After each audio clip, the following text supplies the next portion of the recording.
Hello and welcome back. Today I'm going to talk about the books I'm going to read for the rest of the year of 2022 as of August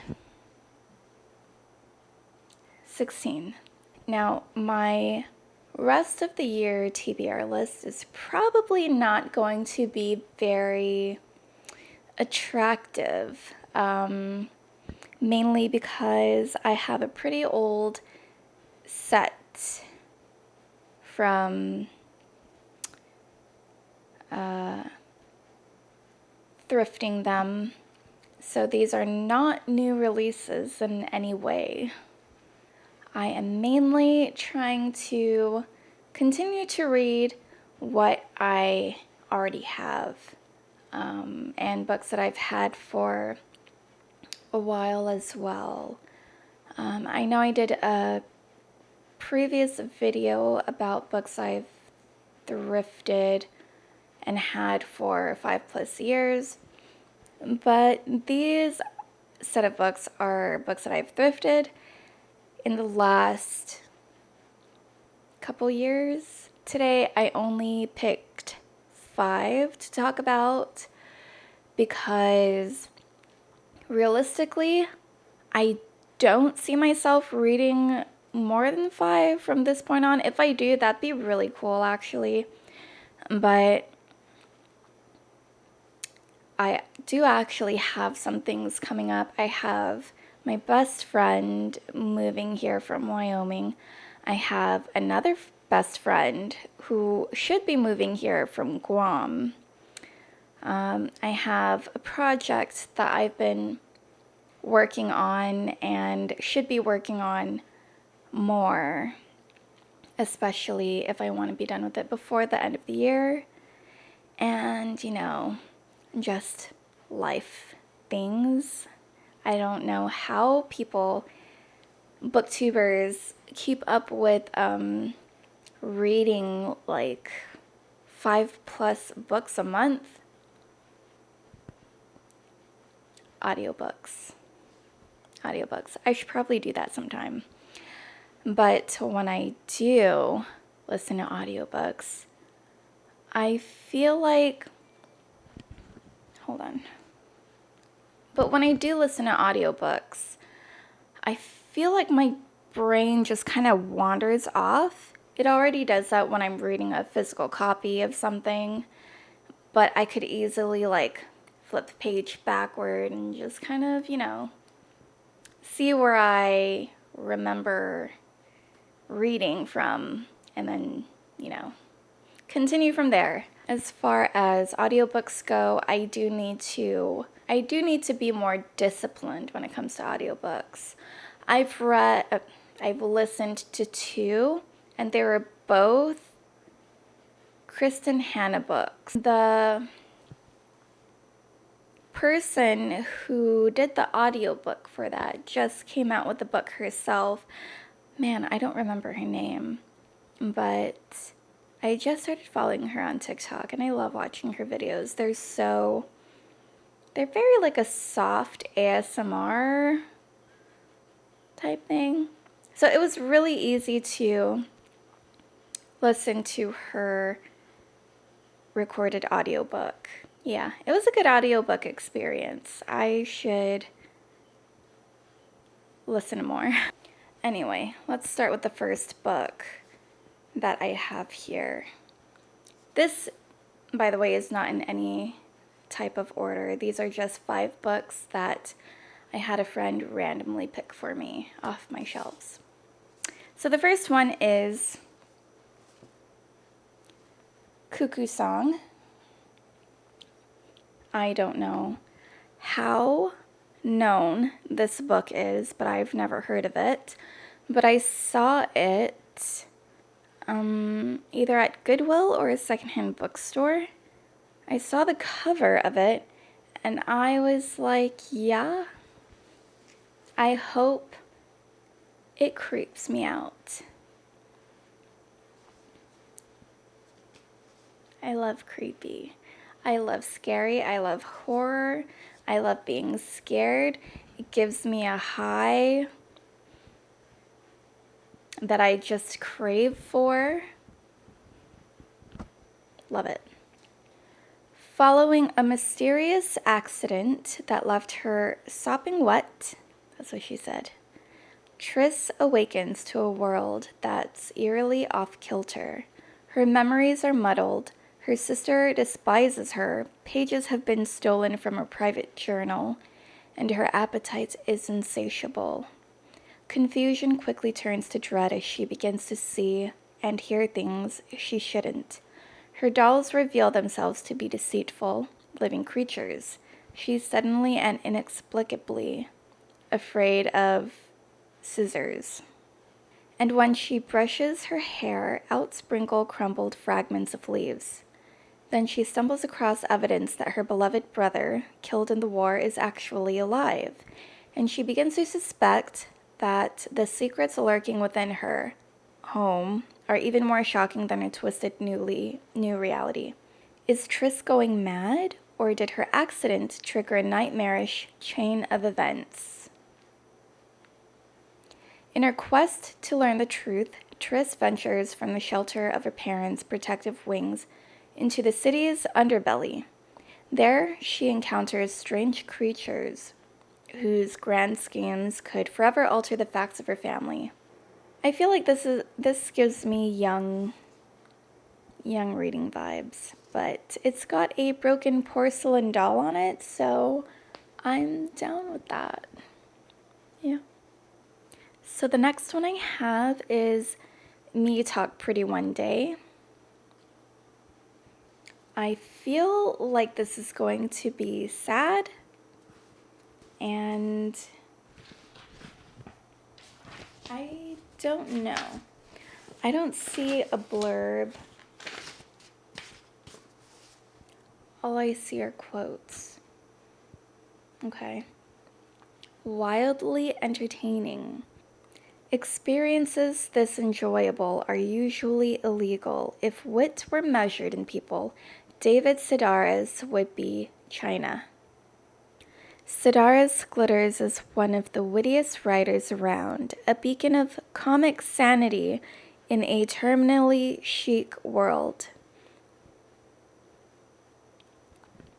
His most side-splitting work to date, the simple, effortless comic build of these stories had me howling in the airport, my hands shaking, my eyes glistening with tears. Huh? So sad? Or a writer worth treasuring, a major comic prose stylist. Sedaris can turn a rant into a thing of beauty. Me Talk Pretty One Day made me laugh out loud more than anything else I've read this year. So is this like satirical? I know at the very least comical? I wasn't expecting that, but sounds fun. The next one is one I am certain was really popular when it first came out. I remember seeing this cover on Amazon like all the time, at Walmart, anywhere where you can get books pretty much. And that is Lilac Girls. I've wanted to buy this specifically for the cover. It's just very pretty. It's nice and purpley and beigey. Love it. Based on the real-life story of a New York socialite who championed a group of concentration camp survivors known as the Rabbits, this acclaimed debut novel reveals the story of love, redemption, and terrible secrets that were hidden for decades. Caroline Faraday is a former Broadway actress and liaison to the French consulate, whose life is forever changed when Hitler's army invades Poland in September 1939, and then sets its sights on France. An ocean away from Caroline, Kasia Kuzmarek, a Polish teenager, sinks deeper into her hole as a courier for the underground resistance movement. In Germany, Herta Oberhauser, a young doctor, answers an ad for a government medical position, only to find herself trapped in a male-dominated realm of Nazi secrets and power. The lives of these three women are set on a collision course when the unthinkable happens when Cassia is sent to Ravensbrück, the notorious Nazi concentration camp for women. Their stories cross continents as Caroline and Cassia strive to bring justice to those whom history has forgotten. Yes, I remember now putting this in my Amazon cart after I had read the synopsis. It sounds really wild, and I think it's going to be really good. Next, I have Snow Falling on Cedars, and I'm pretty sure I got this book for its dark and foggy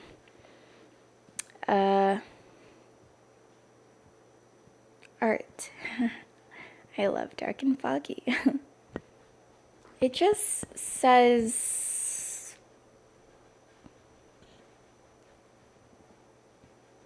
suspense.